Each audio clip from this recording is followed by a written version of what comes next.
ইমামের দায়িত্ব হচ্ছে পেছনে কারা আছে এটা খেয়াল করা। অনেক সময় ইমাম সাহেব আল্লাহু আকবার বলে যে নামাজ ধরছে, কি হচ্ছে পেছনে আর খোঁজ খবর নাই। মুআয ইবনে জাবাল রাদিয়াল্লাহু তাআলা আনহুকে আল্লাহ রাসূল সাল্লাল্লাহু আলাইহি ওয়াসাল্লাম একটা এলাকার ইমাম বানিয়ে পাঠিয়েছিলেন। এলাকার মুসল্লিরা ছিলেন, লোকজন ছিলেন শ্রমজীবী, সারা দিন কষ্ট করে নামাজে যে জয়েন করতো। তো উনি মাগরিবের নামাজে সূরা ফাতিহার পরে সূরা বাকারা তেলাওয়াত শুরু করলেন। তো মাগরিবের সালাতে উনি যখন এত লম্বা তেলাওয়াত ধরলেন, মুসল্লিরা আর ইমাম সাহেবের সাথে থাকতে পারতেছে না। ওনারা তো ইমাম সাহেবের হয়তো মন ফুরফুরে, উনি পড়তেছেন মনের আনন্দে দরাজ গলায়, কিন্তু মুসল্লিদের তো অবস্থা খারাপ। সারাদিন ওনারা খেতে খামারে কাজ করে আসছে, নামাজ ছেড়ে দিয়ে অনেকে চলে গেছে। একা একা নামাজ পড়ে যে আল্লাহ রাসূল সাল্লাল্লাহু আলাইহি ওয়াসাল্লামের কাছে যে বিচার দিল যে রাসূলুল্লাহ দেখেন এমন একজন ইমাম আপনি অ্যাসাইন করেছেন আমাদের এলাকায়, মাগরিবের নামাজে উনি সূরা বাকারা পড়ে আর আমরা হচ্ছে শ্রমজীবী। রাসূল সাল্লাল্লাহু আলাইহি ওয়াসাল্লাম খুব রেগে গেলেন।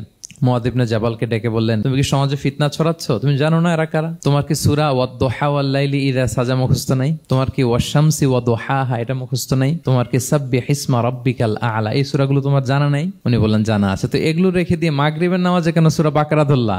আল্লাহর হাবিব সাল্লাল্লাহু আলাইহি ওয়াসাল্লাম কিন্তু এমন ইমাম ছিলেন না, উনি অত্যন্ত বিবেকবোধ সম্পন্ন একজন ইমাম ছিলেন। একবার পেছনে এক বাচ্চার কান্না শুনে উনি নামাজ ছোট করে দিয়েছেন। সবাই বললেন, ইয়া রাসূলুল্লাহ এত ছোট নামাজ তো কখনো পড়তে দেখি না। তখন রাসূল সাল্লাল্লাহু আলাইহি ওয়াসাল্লাম বললেন, একটা ছোট বাচ্চার কান্নার আওয়াজ আমার কানে এসেছে, আমার মনে হচ্ছে বাচ্চাটাকে সামলাতে নারীদের কাতারে একটা মায়ের খুব কষ্ট হচ্ছে, এজন্য নামাজটা আমি খাটো করে দিয়েছি। দেখেন কি চিন্তা চেতনা, পিছনে কি হচ্ছে সব রাসূল সাল্লাল্লাহু আলাইহি ওয়াসাল্লাম এটা খেয়াল করতেন।